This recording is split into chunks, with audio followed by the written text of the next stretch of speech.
فالحمد لله رب العالمين والعاقبة للمتقين ولا عدوان إلا على الظالمين وأشهد أن لا إله إلا الله وحده لا شريك له وأشهد أن محمدا عبده ورسوله صلى الله عليه وعلى آله وأصحابه وسلم تسليما كثيرا أما بعد. On commence enfin notre série de cours portant sur Ramadan, dont le titre est En route vers Ramadan. Et c'est la deuxième édition de ce webinaire-là que l'on a l'occasion de passer ensemble dans le but d'apprendre ces règles relatives à ce pilier de l'islam que représente le jeûne du mois de Ramadan. Et ce cours-là, comme je l'ai dit, on va le passer à traiter l'introduction aux règles du jeûne du mois de Ramadan, en abordant notamment deux thématiques aujourd'hui, et on se contentera de ça brièvement, bi'idnillahi azza wa jal, à savoir Ramadan, le jeûne du mois de Ramadan. Qu'est-ce que c'est? Et est-ce qu'il a des mérites particuliers, ce jeûne du mois de Ramadan? Est-ce qu'il a une histoire particulière? On verra que oui, et on verra quelle est son histoire. Alors, le jeûne du mois de Ramadan. Lorsqu'on parle du jeûne du mois de Ramadan, il est question de deux choses. D'une chose que l'on a nommée jeûne, qu'est-ce que cette chose-là?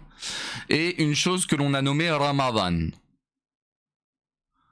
Ramadan, qu'est-ce que c'est? C'est tout simplement le 9e mois de l'année hégirienne, d'une année lunaire. Nous, en Europe, on se base sur un calendrier solaire, grégorien. Les Arabes, depuis toujours, ils se basent, même avant l'islam, sur un calendrier lunaire, qui se base sur le mouvement de la Lune autour de la Terre. Et ils établissent à partir de ce mouvement-là autour de la Terre, un calendrier avec leur propre mois, le nombre de jours que dure un mois, etc., etc. Donc Ramadan, chez eux, c'est un mois, c'est le nom d'un mois, et plus particulièrement le 9e mois de ce calendrier-là. C'est l'équivalent du mois de septembre, si tu préfères, dans notre calendrier à nous. Et comme tu peux le voir ici, donc Ramadan, donc c'est bel et bien un des 12 mois, parce que l'année hégirienne, l'année lunaire, elle aussi, elle est composée de 12 mois. Et c'est pas des traductions de nos mois à nous, attention. Hein. Une année lunaire, pour la petite subtilité, c'est plus court qu'une année solaire. C'est pour ça que Ramadan, chaque année, il n'est pas à la même date, pour ceux qui l'ont remarqué. Ramadan, c'est bon. Le jeûne, qu'est-ce que c'est maintenant? Ce qu'on appelle en arabe as-sawm ou as-siyam. Eh bien, linguistiquement, dans la langue arabe, ce mot-là, avant d'avoir un sens très précis dans la religion, il a un sens qui revient à l'abstinence, al-imsak, le fait de se priver de quelque chose. On appelle ça un jeûne dans la langue arabe. Et ça peut être une abstinence de toute chose. Hein. En arabe, on dit sumtu anil kadhib. Je fais un jeûne quant au fait de mentir. Je me prive de mentir, on dira tu as fait un jeûne. On peut dire ça. Sumtu an mujalasati ashabisu. Je jeûne quant au fait de m'asseoir avec les gens malveillants. On appellera ça un jeûne linguistiquement, parce que tu t'abstiens de t'asseoir avec eux.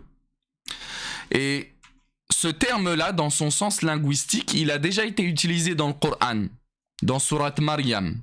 Allah subhanahu wa ta'ala, il dit فَإِمَّا تَرَيِنَّ مِنَ الْبَشَرِ أَحَدًا فَقُولِي إِنِّي نَذَرْتُ لِلرَّحْمَنِ صَوْمًا فَلَنْ أُكَلِّمَ الْيَوْمَ إِنْسِيًّا.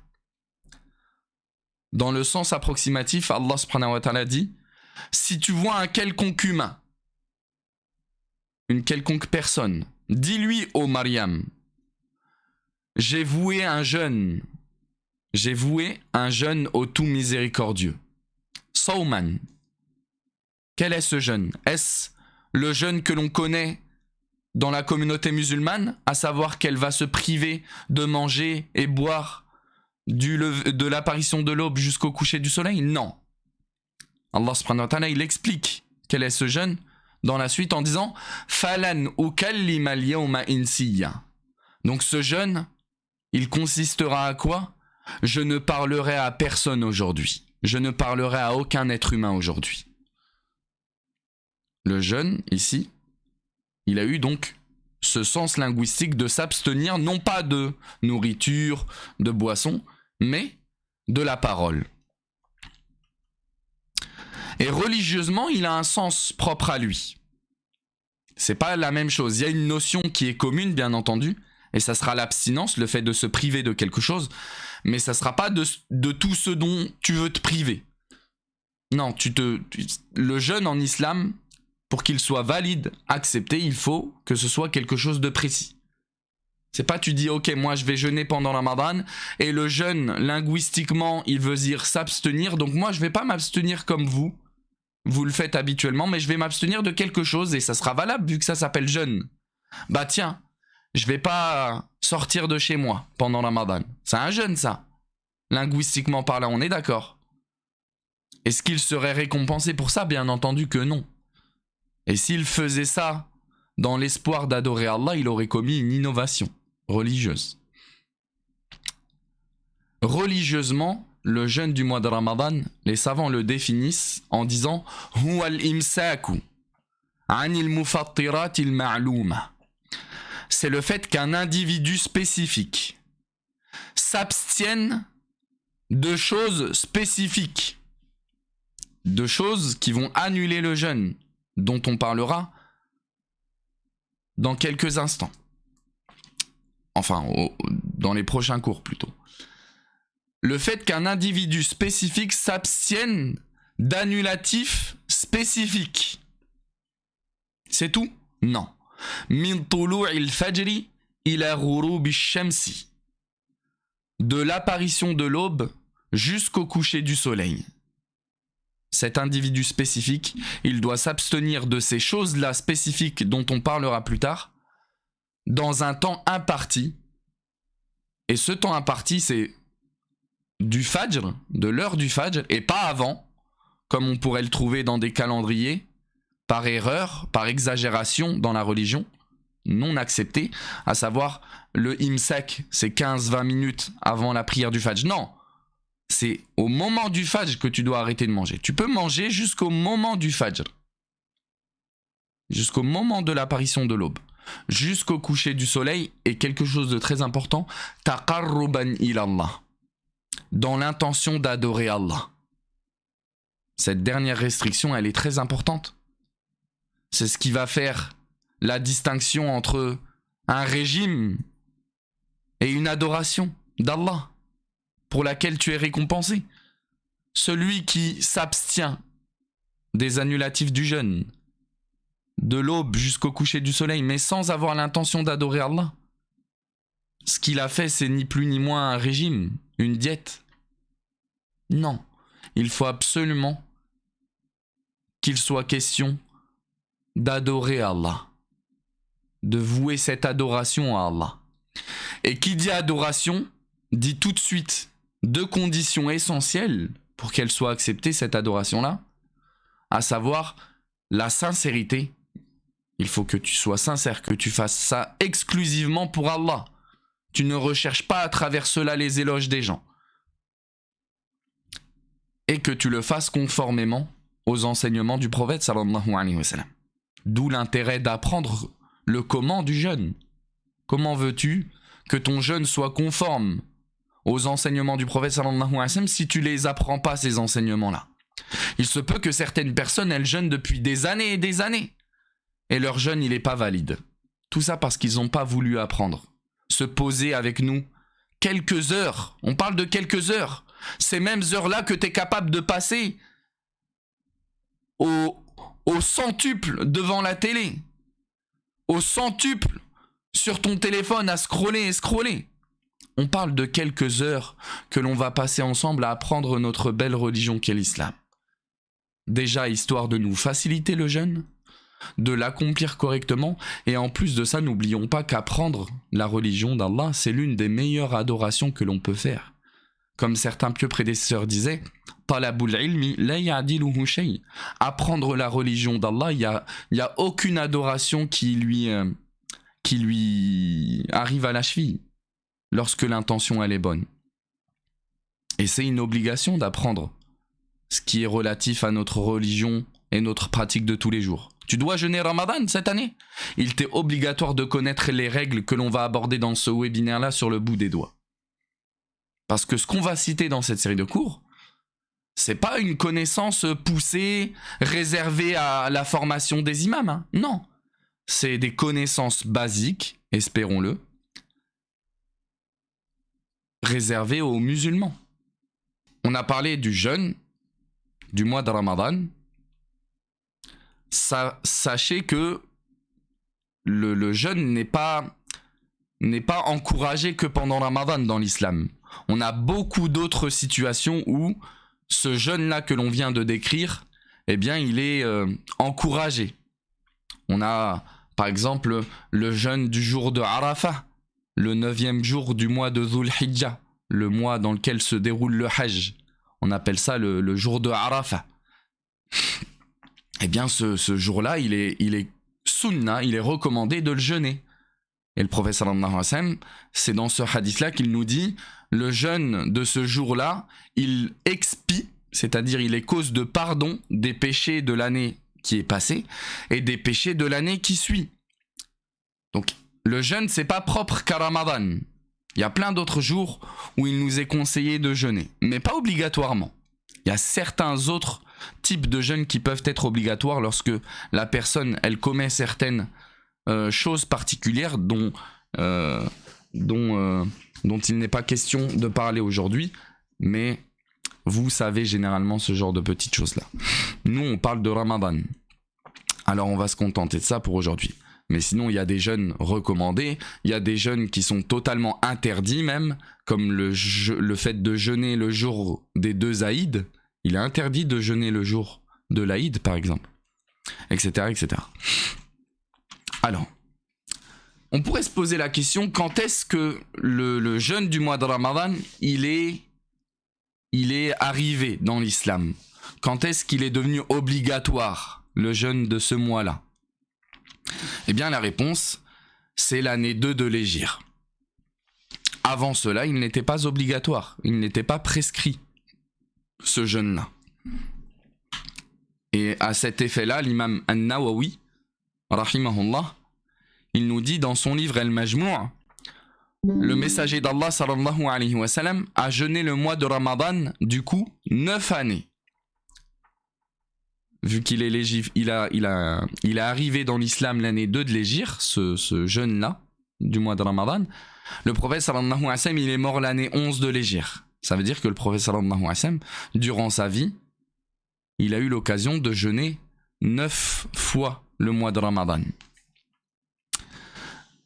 On pourrait se poser la question, comment est-ce qu'il a été légiféré le mois de Ramadan? Il y a certaines adorations, peut-être que vous en avez déjà entendu parler, qui ne sont pas apparues d'un seul coup telles qu'on les connaît aujourd'hui, mais qui sont arrivées petit à petit, par exemple. Comme par exemple l'interdiction de l'alcool. En islam, ça arrivait petit à petit. Elle est passée par 3 étapes, cette interdiction-là, pour arriver à une interdiction totale. Eh bien, le jeûne de mois de Ramadan, il est passé aussi par quelques étapes avant de devenir ce que l'on connaît aujourd'hui comme étant le jeûne du mois de Ramadan. La première étape par laquelle il est passé, c'est le fait qu'il n'y avait pas Ramadan, mais il y avait un autre jeûne obligatoire avant l'arrivée de Ramadan. Lorsque le prophète sallallahu alayhi wa sallam il est arrivé à Médine, il a ordonné aux compagnons du prophète sallallahu alayhi wa sallam de jeûner un autre jour que ce mois-là, à savoir le jeûne du mois de Ashura, le jeûne du jour de Ashura. Ashura, c'est un jour en fait durant le premier mois de l'année lunaire, Al-Muharram ou Muharram. En réalité, le plus correct, c'est de dire Al-Muharram. Donc c'est le 10e jour de ce mois-là, si vous préférez. Et le prophète sallallahu alayhi wa sallam, je l'ai dit, il a ordonné à ses compagnons de jeûner ce jour-là. Le prophète sallallahu alayhi wa sallam, il avait une spécificité qui était propre à lui aussi à ce moment-là, à cette étape-là, c'était qu'il lui était obligatoire de jeûner 3 jours par mois. À lui spécifiquement, il ne l'ordonnait pas à sa communauté. La preuve de ce qu'on est en train d'avancer, c'est ce hadith dans lequel Ibn Abbas il nous dit que le prophète sallallahu alayhi wa sallam qadima al-Madina. Lorsqu'il est arrivé à Médine, ra'a al-Yahoud tasumu yawma Ashura. Il a vu les Juifs jeûner ce jour-là, que l'on a appelé Ashura. Et il leur a demandé ma hadha. Il leur a demandé le motif de leur jeûne. Pourquoi jeûnez-vous ce jour-là? Ils lui ont répondu, c'est un jour béni. Allah, dans ce jour-là, a sauvé les enfants d'Israël de leurs ennemis et Moussa l'a jeûné ce jour-là pour remercier Allah subhanahu wa ta'ala. Le prophète sallallahu alayhi wa sallam, il répondra, nous sommes plus en droit de nous réclamer de Moussa que vous. Et puis, à partir de ce moment-là, le prophète sallallahu alayhi wa sallam, il ordonnera à ses compagnons de jeûner ce jour-là, et lui-même, il le jeûnera. C'était avant Ramadan. Deuxième étape, par laquelle est passée l'instauration de Ramadan, Ramadan devient obligatoire. Ramadan fait son apparition. Le jeûne de ce mois-là fait son apparition dans notre religion. Donc, directement, il devient obligatoire. Et le jeûne que l'on a cité dans l'étape 1, là, du jour de Ashura, c'était un seul jour, lui, il est plus obligatoire à ce moment-là. Il est seulement recommandé. Jusqu'à nos jours, il est recommandé de jeûner ce jour-là. Et le prophète sallallahu alayhi wa sallam, il nous dit au sujet de ce jour-là que le jeûner est une cause pour se faire pardonner nos péchés de l'année passée. Mais il est plus obligatoire. Ce qui est obligatoire à partir de l'étape 2, c'est le mois de Ramadan tout entier. Par contre, il y avait un choix qui t'était laissé à ce moment-là. C'était quoi ce choix-là? Ce choix qui t'était donné, c'était soit tu jeûnes Ramadan, ou alors tu ne jeûnes pas et tu nourris à la place de chaque jour manqué un pauvre. Même si tu étais capable, hein. Même si tu étais capable, il t'était octroyé ce droit de choisir entre le jeûne et le fait de nourrir un pauvre. Tu pouvais décider totalement à ce moment-là, je jeûne un jour, je nourris l'autre, etc., etc. Il y avait cette permission-là. Qu'est-ce qui nous le prouve? Ce hadith rapporté par Salama ibn Amr, un noble compagnon du prophète sallallahu alayhi wa sallam, il nous dit Lamma nazalat, lorsqu'est descendu le verset Wa 'ala alladhina yutiqunahu fidyatun ta'amu miskin. Et pour ceux qui ont la capacité de jeûner, mais qui ne le veulent pas, sous-entendu, alors ils devront compenser. Comment? En nourrissant un pauvre. كان يعني لما نزلت هذه الآية كان من أراد أن يفطر ويفتدي. Lorsque ce verset il est descendu, celui qui le souhaitait, il pouvait ne pas jeûner. Et à la place, il compensait. Il y avait un substitut. Il était obligatoire, hein, ce substitut-là, le fait de nourrir à la place. Mais il y avait un choix possible. Et il nous dit, jusqu'à ce que ne descende le verset d'après. Le verset qui est descendu après, donc qui suit ce verset-là dans Surat al-Baqarah. En fait, ce verset-là, il est dans Surat al-Baqarah. وَعَلَى الَّذِينَ يُطِيقُونَهُ فِدْيَةٌ طَعَامُ مِسْكِينٍ. Mais le verset d'après, il est venu annuler cette permission-là, ce choix-là. C'est ça ce que Salama il est en train de nous dire. Ce qui nous amène à l'étape numéro 3. Troisième étape, Ramadan devient obligatoire. Cette fois-ci, il n'y a plus le choix de jeûner. Et il y a une difficulté dans cette étape-là du jeûne, avant qu'Allah subhanahu wa ta'ala ne nous le facilite totalement. tel qu'on le connaît aujourd'hui, c'est qu'à ce moment-là, l'étape 3, tu ne peux manger et boire qu'entre le Maghrib et l'Isha. Les rapports charnels avec son épouse, son époux, c'est pas possible à ce moment-là, c'est interdit, catégoriquement, même durant la nuit.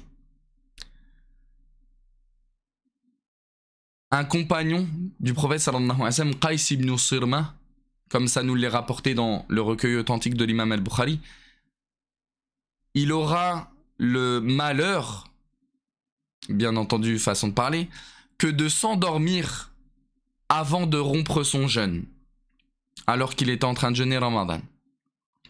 Et il se réveillera, ça sera déjà trop tard pour lui pour manger. Parce qu'en plus de ne pouvoir manger qu'entre le Maghrib et l'Isha, il y avait une autre subtilité, une deuxième subtilité, c'était que si tu t'endormais avant d'avoir rompu le jeûne et que le Maghrib arrivait, eh bien tu n'avais même pas le droit de manger du tout, même si c'était avant l'Aïcha. Tu devais enchaîner 2 jours de jeûne. Et donc ce compagnon-là, la deuxième journée, il s'est évanoui en fait.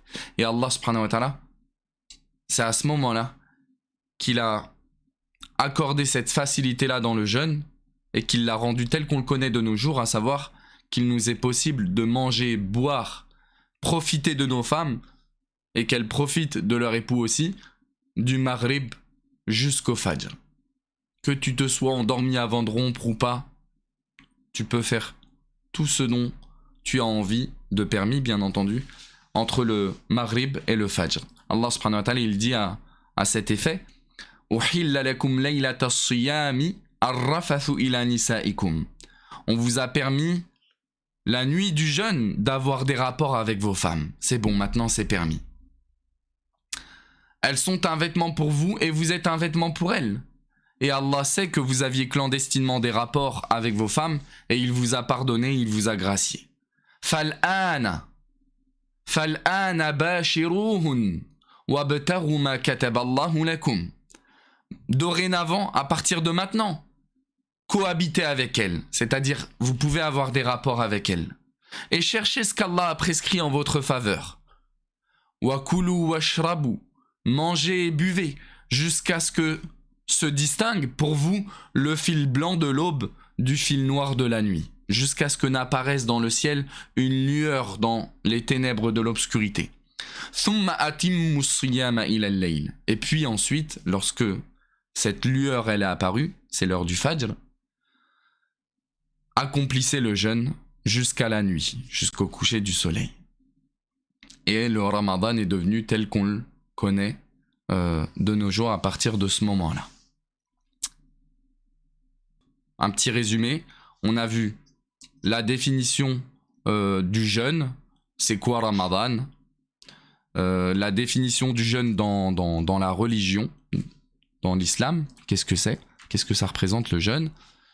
On a parlé du fait qu'il y avait plusieurs sortes de jeûnes, il n'y a pas que le jeûne de Ramadan, mais ça vous le saviez déjà. Quand est-ce qu'il a été légiféré? L'année 2 de l'Hégire, qu'il n'y a pas de divergence là-dessus, que le prophète sallam du coup il a jeûné que 9 Ramadan dans sa vie, et qu'il est passé par 4 étapes.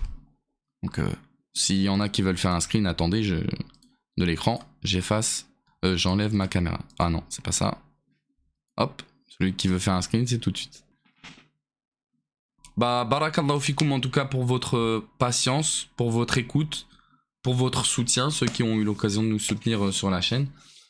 فنسأل الله تعالى أن يجعلنا من المخلصين وسبحانك اللهم وبحمدك أشهد أن لا إله إلا أنت أستغفرك وأتوب إليك وصلى الله وسلم على نبينا محمد وعلى آله وأصحابه والتابعين بارك الله فيكم والسلام عليكم ورحمة الله وبركاته.